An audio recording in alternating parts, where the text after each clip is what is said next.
L'opinion, page 178. Est-il seulement de la responsabilité de chacun de moins consulter son smartphone, ses écrans, et de préserver son attention, ou peut-on considérer qu'il faut la protéger ? Pour la juriste Célia Zoliński, la réponse est claire. On pourrait aujourd'hui discuter, proposer la protection de l'attention en tant que telle, ou du moins un droit à l'attention. Célia Zoliński est l'auteure avec 2 collègues d'un plaidoyer pour le droit à la protection de l'attention. Elle nous explique en quoi celui-ci consisterait. On pourrait ici considérer que cette protection devrait être organisée s'il y a des enjeux sanitaires majeurs, par exemple pour les plus jeunes ou pour les publics vulnérables. On pourrait également considérer que cette approche défensive ne doit pas être la seule et qu'il faudrait la compléter par la reconnaissance d'un nouveau droit à la maîtrise de son attention. Et on pourrait imaginer que l'individu soit en capacité de modifier ses paramètres pour dire, voilà, moi je ne veux pas avoir accès à certains contenus, mais plutôt à d'autres ou à tel moment.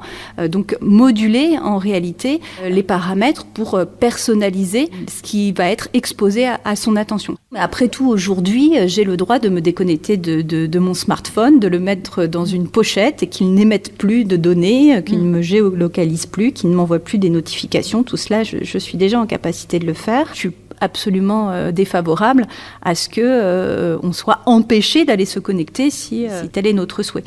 On doit être capable de reconnaître le caractère violent, addictif de tel contenu et d'en protéger les personnes qui ne sont pas armées pour les affronter et se retrouver face à ça. Tout ça, ça constituerait un droit à l'attention, un droit à la protection de l'attention ?